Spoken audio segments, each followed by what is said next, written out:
sobre, na nossa série Orixás, vamos falar sobre Inhaçã. É orixá também conhecida nas religiões de matriz africana, também sincretizada como Santa Bárbara. Vocês estão vendo aí que eu coloquei uma arte até de Jean Carlos, nosso designer, ele fez essa arte muito bonita, que traz Santa Bárbara e Inhaçã, até com cores parecidas, né? Vocês veem que a túnica de Santa Bárbara ela é vermelha também, puxada também para o amarelo. E as cores dos orixás vão depender de cada matriz, de cada nação. No candomblé, por exemplo, tem Jeje, Nagô, Angola, Queto. Então, cada uma dessa nação, ela vai trazer uma cor diferente, por isso que não existe certo nem errado. Então, a gente tem que primeiro parar de julgar, porque é vermelha a cor de Inhaçã, na outra casa é amarela, na outra. Então, isso foge do nosso raciocínio. Isso a gente tem que respeitar, e eu estou aqui hoje para passar para vocês algumas características em comum dentro dos estudos que eu fiz da orixá Inhaçã.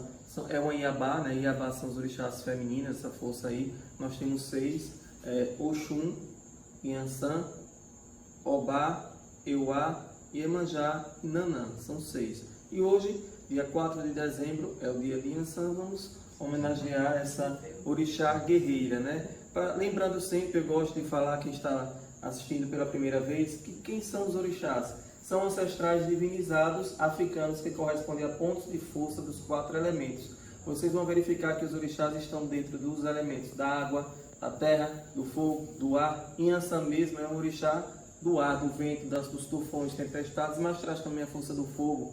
Então o acarajé é a bola de fogo, vou explicar já porque o acarajé é sincretizado também para Inhaçã. Sincretizado não, é um fundamento, é uma oferenda também. Ori, cabeça, chá e iluminação. Orixá é aquele que ilumina a nossa cabeça. Repetindo, e eu gosto sempre de dizer que todos nós, independentemente de religião, trazemos essas 3 forças, assim como tem a astrologia, o signo, o ascendente, né? A lua, o sol. Aqui também a gente tem os 3 orixás, que são o de frente, que ele está aqui nessa região, muito ligado com a pineal, e o juntó, os dois aqui fazendo essa conexão de frente e juntó aqui. Então, temos também o nosso ancestral, que segundo estudos, né, ele nos acompanha desde a primeira encarnação aqui. Então, sempre que a gente vai reencarnando, o ancestral sempre vem conosco, porque ele fica nessa região aqui, mais ligado ao coronário. Ele traz a nossa sustentação também. Então, os 3 orixás, que podem ser fogo, terra, ar, vai depender do estudo que vocês vão fazer. E como é que se descobre? Por meio do jogo de búzios. É uma coisa tão séria para se descobrir, que não é numa carta, não é numa vidência, porque às vezes na vidência você está vendo ali o orixá do lado, mas pode ser um ancestral, pode ser de alguma pessoa, pode ser aquela força que naquele momento você está querendo, está implorando, pedindo, rezando, suplicando, porque às vezes a gente, Inhaçã, né, quem não tem Inhaçã na coroa, ontem vai lá, faz uma oferenda, de repente aparece a força de Inhaçã do lado e você pensa que é seu orixá. Não. O orixá é descoberto por meio do jogo de búzios, que aí quem tem iniciação é que vai fazer toda essa tiragem, também com uma série de requisitos.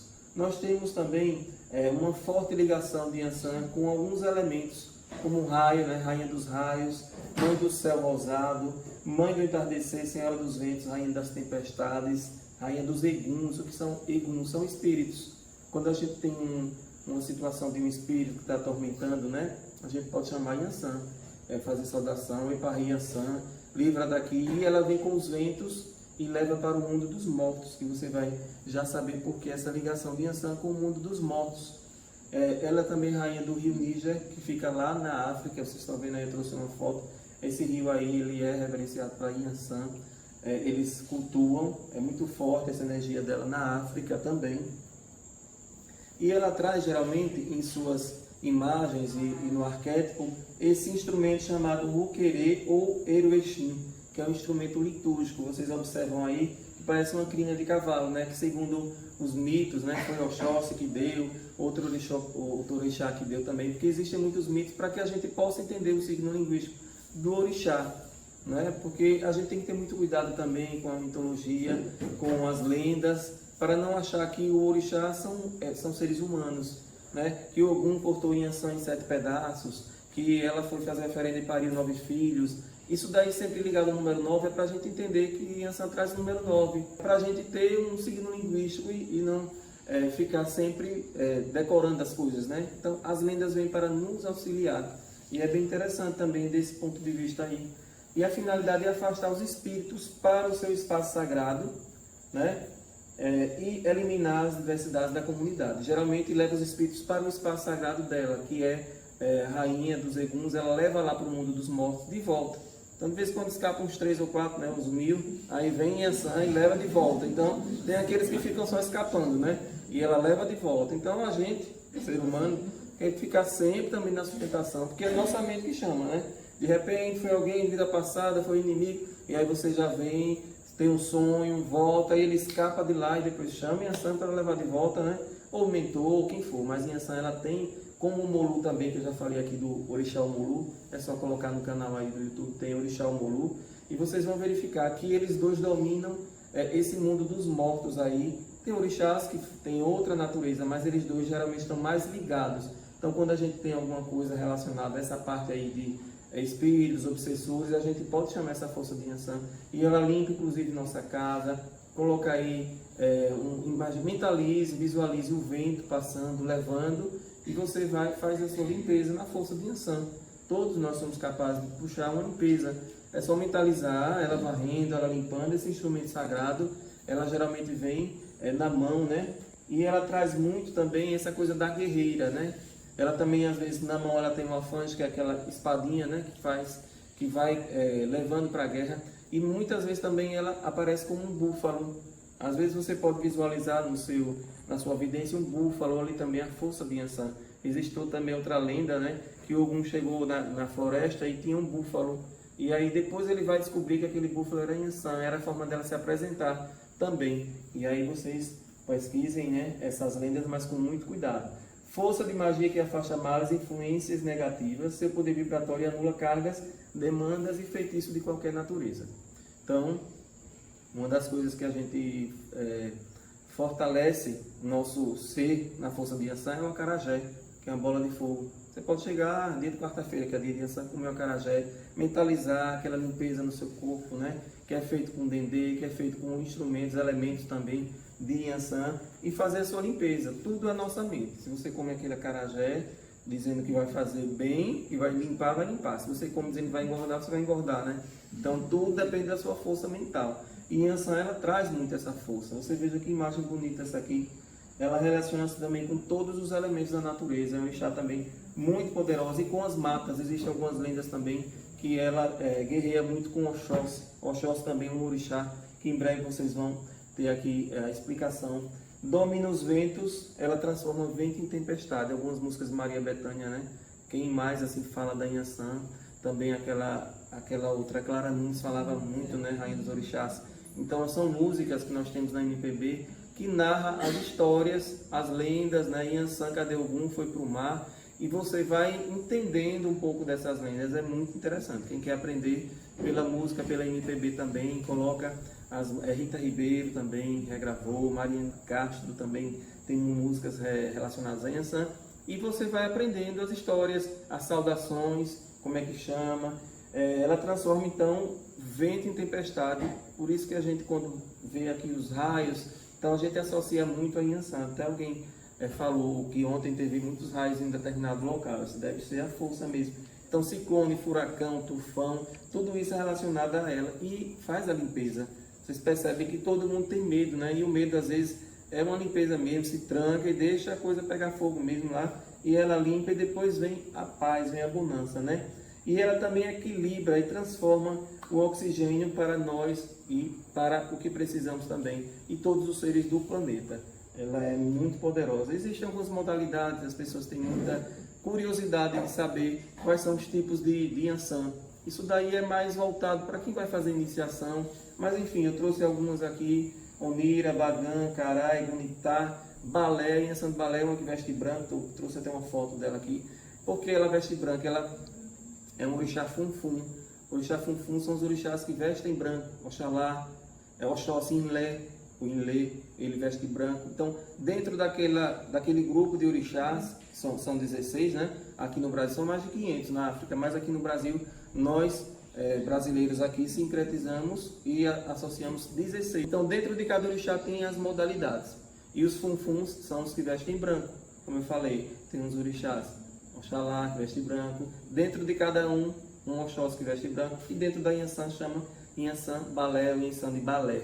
E ela que é mais assim considerada a rainha dos eguns, porque ela vai lá mesmo no mundo dos mortos e resolve o que tem que resolver, para quem pedir que tiver fé, né? Que tem que ter fé também e pedir. Eu sempre digo, peça, eu sempre falo na cura pela fé, a gente diz que tem que pedir, pede ao arcanjo, pede ao orixá, porque eles estão aqui, mas nós precisamos pedir. Quando a gente pede, a gente ativa no nosso inconsciente uma força energética, e a gente tem, por isso que a gente acende a vela para o santo, acende a vela para os santos católicos também, e independe, você porque considera um orixá, não exclui você gostar de um santo, por isso que existe o sincretismo. Santa Bárbara, dia 4, Inhaçã, dia 4, Iemanjá, dia 2 de fevereiro, 8 de dezembro, Oxum, dia 8 também de dezembro, e a Nossa Senhora da Conceição. Então as pessoas sentem, nós brasileiros temos essa natureza de sincretizar, porque nós queremos muita força, e nós adoramos mesmo todos, nós somos plurais, né? O dia da Inhaçã é quarta-feira, quem quiser acender uma vela na quarta para Inhaçã. Seu número é 9, por isso que as histórias todas, né? Você vai encontrar 9, teve 9 filhos, brigou com Ogum, né? Claro que não brigou, né, gente? Mas assim, na lenda ela brigou e Ogum fatiou ela em 9 pedaços. E aí você sempre vai vendo esse número 9, para você entender que o número 9 é Inhaçã. Ela, na simbologia, ela traz o alfange, que é aquela espada. Vocês podem olhar aí em algumas fotos dela, tem um alfange do lado. E o chifre de búfalo, às vezes você vai encontrar, para mostrar que ela tem esse domínio aí dessa natureza. Esse rabo de cavalo, né, com cobre, que é aquele que eu falei, que ela vem sacudindo. Quando ela faz assim, ela vai limpando e o vento soprando. E os elementos dela são o fogo e o ar. É mais o ar que a gente percebe, né? Mas vocês vão estudando e vai verificando que tem fogo também. Quem quer, às vezes, sintonizar com a força, limpar de eguns, toma um banho de folhas de bambu. Você tira ali, pede licença a ela, né? Tira as folhas e faz, macera e toma um banho de cabeça para baixo. Ali você vai limpar dos eguns, ficar mais tranquilo. Tem a espada de Inhaçã, que todos conhecem, né? Tem a folha de louro, manjericão, pitangueira. Todas essas folhas você pode também utilizar para fazer um banho para Inhaçã. Certo? Para Inhaçã não, para você, porque Inhaçã não precisa tomar banho, né, gente? Então é isso. Domínios, ventos, tempestades, raio, o fogo também, ela traz isso. Aspectos da natureza é o vento e a tempestade. As cores, ela geralmente vem muito com vermelho, né? Algumas pessoas, filhas de Inhaçã, adoram vermelho, né?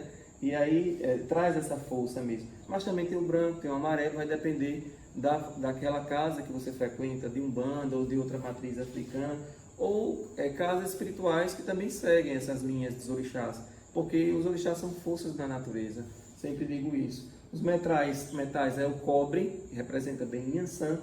No sincretismo é Santa Bárbara. Muitas músicas de Inhaçã cantam para Santa Bárbara, né? E é a mesma força energética. A saudação é Eparrei, Oiá, Eparrei Inhaçã. Inhaçã também é chamada de Oiá, né? Isso vai depender, algumas músicas vocês percebem que canta para Oiá e outras para Inhaçã, mas é a mesma força energética. Existem algumas lendas bem interessantes, como eu falei, outras não tão interessantes, de briga, de sangue, né, disso, mas uma que eu gosto muito, eu vou falar, a associação dela com Omolu, né? Omolu foi um orixá que nasceu e ele tinha chagas e foi colocado na beira da praia, e Iemanjá cuidou de Omolu. E ele cresceu, mas ele ficou muito bonito, mas ele se vestia de palha, porque ele achava que não tinha essa beleza. E aí, certa feita, estavam todos os orixás numa festa, e aí Omolu ficou do lado de fora. E Inhaçã foi a única que teve coragem de chamá-lo para dançar com ela. Só que você sabe que Inhaçã é o vento, né? Quando ela começou a dançar com Omolu, o que aconteceu? As palhas foram para todos os lugares e todo mundo viu quanto ele era belo. E a partir daí, ele parou de ter o trauma, que ele tinha um problema e tal. Todo mundo reverenciou, porque ele é um orixá muito belo. E ele deu um lugar de destaque a Inhaçã no mundo dos mortos. A partir daí, ele levou, apresentou. E a partir daí, eles começaram a dividir essa força do mundo dos mortos. Por isso que ela entra e sai no mundo dos mortos, sob a proteção também e a equivalência de Omolu. Por causa... Então, essa lenda vem o quê? Nos mostrar que os dois se unem para juntos trabalharem nesse trânsito aí de passagem das almas. E é a fé de cada um nesse momento que vai direcionar. Se a pessoa tem um santo, naquele momento do desencarne vai acessar o santo, né? Ou alguém da família. Se a pessoa tem um orixá, de repente é aquele orixá que vai corresponder à passagem. Então são os mistérios aí, e que a gente passa a nossa vida toda procurando, pesquisando, intuindo e aflorando a mediunidade para descobrir. E é um caminho sem volta que a gente fala, né? Porque quanto mais a gente avança, não quer voltar. Porque a gente quer ingressar nesse mundo maravilhoso que é o estudo. E o estudo é que leva a nossa consciência e eleva também. Algumas características dos filhos de Inhansã, ou filhas, né? É bem interessante. São pessoas que chamam a atenção onde chegam, certo? As pessoas dizem assim, que elas são muito imponentes, eles são muito imponentes. De fato, um filho de Inhansã entra e sai e você já percebe logo. Não consegue disfarçar também se está alegre, se está triste, e você já vê logo a cara armada ou desarmada, certo? Você já percebe. E são muito diretos com as palavras, às vezes até briguentos, né? Porque diz logo o que está sentindo e aí resolve naquele momento. Não leva para casa desaforo, né? O vento, né? Vem, passa e acabou. São dinâmicos, possuem grande energia também, imenso rigor. São pessoas rigorosas, inclusive consigo. Alegres, carismáticas, agradáveis de conviver. Só estou elogiando, né? Daqui a pouco eu falo. São generosos, apaixonados pela vida, independentes, batalhadores. Pode ter certeza, se é filho de Inhansã, vai batalhar até a morte, viu? Conserva amizades também, tem muito zelo e responsabilidade. Se é amigo até debaixo d'água. São sensuais, gostam mesmo, certo? Ciumentos e ciumentas, tem essa característica aí quando se relacionam. E dificuldade de perdoar, né? Às vezes as pessoas dizem assim, sou assim mesmo porque sou de Inhansã. Não, você é assim porque você quer ser assim. Porque Inhansã não tem nada a ver com essa história, né? Tira Inhansã da história. Mas é a característica, quando a gente fala dos filhos de determinado orixá, não é o orixá que faz a pessoa ficar assim, é o filho que já vem às vezes numa rebeldia e precisa daquela força daquele orixá, mais assim, mais assado, para controlar esses impulsos. Então Inhansã é quem segura. Imagine se não fosse, né? Esses filhos de Inhansã. Mas aí são adoráveis, são pessoas adoráveis, esses filhos de Inhansã, certo? E parem de ser ciumentos e ciumentas. Uma coisa interessante que traz essa energia também do orixá é o acarajé. Então, é a comida típica de Inhansã. Na África é chamado de acará, significa bola de fogo, enquanto jé possui significado de comer. É o AG1. A gente fala AG1 é o comida, né, em Urubá. No Brasil foram reunidas as duas palavras numa só, acarajé, ou seja, comer bola de fogo. Todo mundo adora, né? Então, devido ao modo de preparo, o prato recebeu esse nome. E eu vou fazer daqui a pouco uma dinâmica aqui, todos vão comer acarajé, né? Vocês estão sabendo, né? Nessa força de Inhansã, certo? Outra coisa relacionada a Inhansã. É muito interessante vocês saberem que algumas casas colocam velas vermelhas, velas coloridas. Isso daí não precisa. Hoje mesmo uma pessoa perguntou a mim se precisava acender a vela vermelha para Inhansã. Não se preocupem com isso. Às vezes você acende uma vela no pensamento. Mas se você quer acender a vela, pode ser uma vela pequena, pode ser uma vela grande, pode ser de 7 dias. Mas acenda branca. Na dúvida, vocês acendem uma vela para o seu orixá branca. Pode ser na quarta-feira, pode ser na quarta, mas eu esqueci, hoje é quinta. Acende na quinta. A questão da vela é sua ligação com aquela força. Você pode até porque se você acender uma vela na quinta de 7 dias para Inhansã, na outra quarta vai dar 6, né? Então tudo isso é da nossa cabeça. A gente tem que ter cuidado só nessa questão de orixá, para não entrar em devandeios, entrar em pesquisas, internet. Tem que ter muito cuidado com a fonte, isso aí é muito importante. E parar de querer saber muito. Às vezes você tem que saber no tempo certo. Qual é o meu tipo de Inhansã? Eu quero saber agora. Cuidado também com as pessoas que vão falando, porque existem muitos lugares que as pessoas sabem, mas não sabem, né? Então vocês precisam ter muito cuidado com essa questão aí, de onde vocês vão buscar a informação. Porque muitas pessoas, inclusive, fazem procedimentos na força de um orixá, quando deveria ser de outro, mas sempre no afã de querer o bem, né? Mas procuram as casas, fazem limpezas e às vezes uma limpeza que é feita com determinada erva, passa na cabeça, a pessoa fica pior do que o que chegou. Tem que ter muito cuidado, certo? Então, procure a fonte da leitura, procure pessoas da casa que você está indo para saber como é mesmo e sempre deixe o tempo resolver as coisas, que o tempo resolve tudo. De repente, aquela curiosidade sua passou e você mesmo acessou, porque o orixá está dentro da cabeça, o orixá está dentro de você, não está fora. Então, por isso que é o dono da cabeça, ele está na cabeça de cada um. Às vezes a pessoa diz, olha, você está orixá, mas você não está sentindo. Sinta o que você é, sinta quem você tem, e aí tudo está certo, tudo vai dar certo. Só não faça com medo, porque o orixá não traz medo para ninguém, não traz sofrimento para ninguém. Algumas pessoas têm medo mesmo, não quero nem saber qual é o meu orixá, porque o orixá dá surra, o orixá bate. Não, quem dá surra é você mesmo, porque você está fazendo as coisas erradas e você sabe o que está errando. O planeta Terra, que está em transição, nós estamos numa transição muito forte. E assim, nesse final de ano, eu peço que todos mesmo orem, rezem, supliquem, vamos fazer uma corrente mesmo para todo esse planeta, para esse Brasil, para todos, independentemente de religião, para não ter mais intolerância, para que todo mundo respeite o orixá do outro, o santo do outro, o ateu do outro, quem não acredita em nada, está tudo certo. Não existe certo e errado não, mas todos estão certos dentro da sua lógica, certo? Então eu agradeço a todos que vieram aqui para essa energia da Yansan e vamos dar prosseguimento na parte prática aí com as bolas de fogo de Yansan do acarajé. E você aí que está em casa, né, que está assistindo, aproveita e corre com um acarajé também aí nessa força do Yansan. Tá bom, gente? Muito obrigado.